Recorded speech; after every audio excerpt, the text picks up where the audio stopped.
Well, good evening. I hope you've had a great day today. I hope you've been encouraged and uplifted today. And this evening, for just a few minutes, I want us to focus our attention on Psalm 85. Psalm 85 is a psalm of the sons of Korah. It is a prayer to God, and they're asking God for revival among God's people. And part of what we see throughout the history of the people of God is a sense of revival as God over and over again hears their cry for help and God comes to their aid. We see it especially through the Judges. As you read through the book of Judges, over and over again, we're told that the people of Israel did evil in the sight of the Lord, and then there's an oppressor that comes, and then God brings about a deliverer for them. And so revival is realized. This morning in our worship time, the focus was what went wrong. And we focused in on Genesis chapter 3 and the fall of humanity. And we come to understand that there are really three aspects: the temptation that we see in the garden, that the fruit of the tree in the midst of the garden was good for food, it was a delight to the eyes, and it was desired to make one wise. And those are the three elements that make up that particular temptation. And the reality is that which sustains life, that which is attractive or pleasant to look at, that which is responsible for bringing wisdom or enlightenment or increased knowledge, those elements can be found in most every temptation. And really what it boils down to is the fact that we are selfish creatures. And we see the fall of humanity, and ultimately in God's redemptive plan, God provides for us revival, spiritual renewal. And for us, we've got to constantly come back to God. And this prayer that we see from the sons of Korah in Psalm 85 is a prayer that we very easy could pray ourselves, asking God to provide revival. Certainly, we have a roller coaster ride oftentimes in our faith, where we're very strong, and other times we're rather weak in our faith. And we need to be praying to God that He would provide revival for us. So let's take a look at this psalm. It's not a long psalm, but this prayer, I think, speaks volumes to us today as we think about who we are in light of who God is. Here's what the psalm says. First three verses. Lord, you were favorable to your land. You restored the fortunes to Jacob.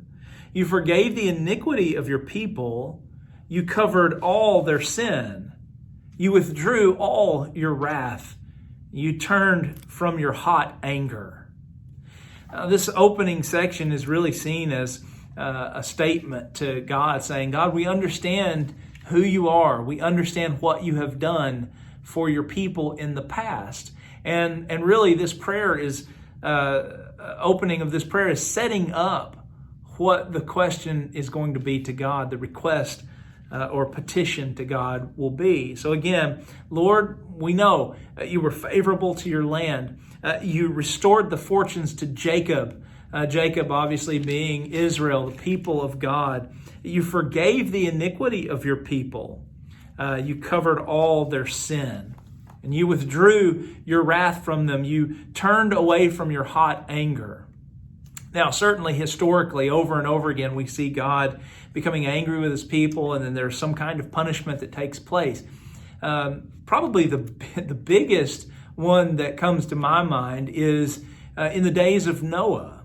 And you remember how we're told in Genesis chapter 6 that God regretted ever having made humanity in the first place, because the thoughts of mankind and their actions were evil constantly.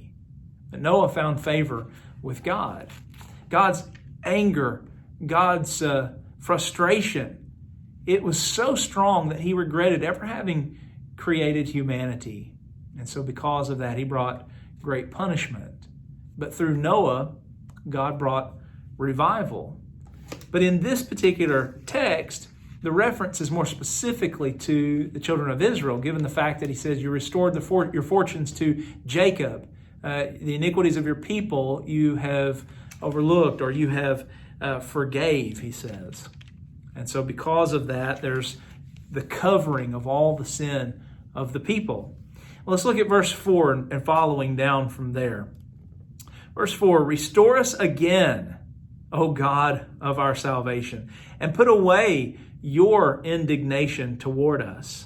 And so that's the question. It's verse 4, restore us or revive us again, O God of our salvation. Restore us into essentially a right relationship with you. Put away your indignation toward us, your anger toward us. Put that away. Verse 5, will you be angry with us forever? Will you prolong your anger to all generations?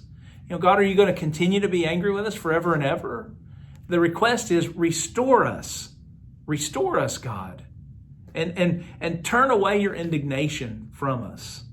Don't allow your anger, don't allow your frustrations to remain forever upon us. Verse 6, will you not revive us again, that your people may rejoice in you? God, are you not going to do this? It's not a question of whether or not God will. These are rhetorical questions that are being asked in this petition to God to restore us again, to revive us again. God, are you going to let this go on forever? Is this the way it's going to always be? Are you not going to restore us or revive us so that we can praise you, so that we can rejoice in you? That's the questions that are being asked to God. And then verse 7 is another statement. Show us your steadfast love, O Lord, and grant us your salvation. Now, it's interesting to me that in verse 4, restore us again, O God of our salvation.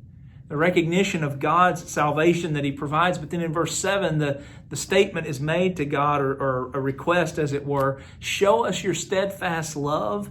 Grant us your salvation. Essentially, restore us, revive us, bring us back into a right relationship with you.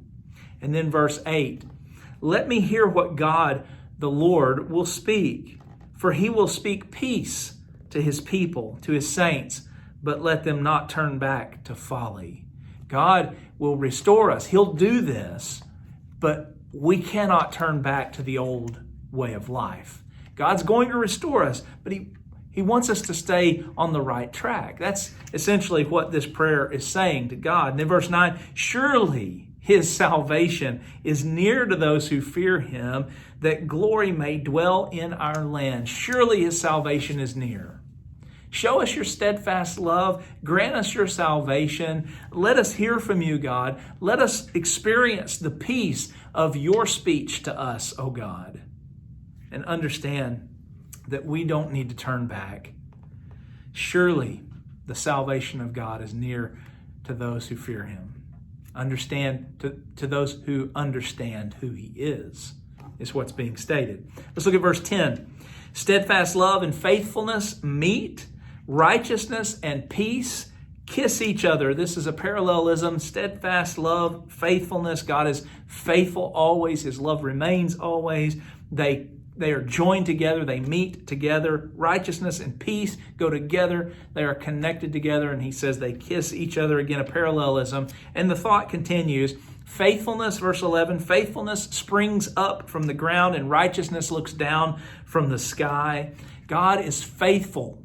He supplies what we need from the ground. And so here it's given in the sense of the yield that is produced. And so you think in terms of maybe a great famine.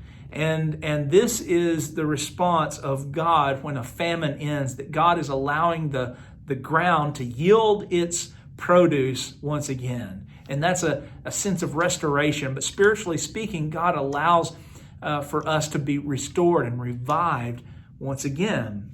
Steadfast love and faithfulness meet. Righteousness and peace kiss. Faithfulness springs up from the ground. Righteousness looks down from the sky. God is looking down upon us, the righteous God that we serve. And then verse 12, yes, the Lord will give what is good, and our land will yield its increase. There's where it comes back into the connection of yielding the increase, the produce, yielding its increase. The land will do this. Righteousness will go before him, before God, and make his footsteps a way. Righteousness goes before him, and he walks upon its path, is essentially what this psalm is suggesting there in verse 13.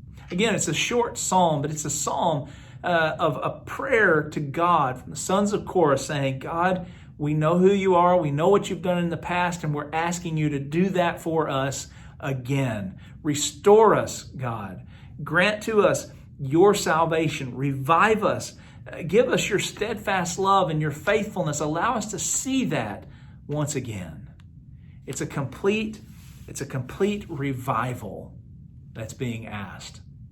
So no longer are we experiencing this separation or this spiritual famine, as it were. But God, we're asking you to revive us. Help our spirit, our soul, to provide increase once again. Help us to grow in you. God, you are the righteous one. Acknowledging who God is seen in this particular psalm. Acknowledging what God has done in the past is seen in this psalm. And then making the petition to God to revive us or to restore us again. That ought to be our prayer every morning as we wake up. God, restore me again. Help me to know who you are, the God of our salvation. And we would ask, God, that you show us your steadfast love, that you show us your faithfulness, that we would understand your righteousness and your peace, and help our spirit to continue to provide growth for us as we seek to do your will, not ours.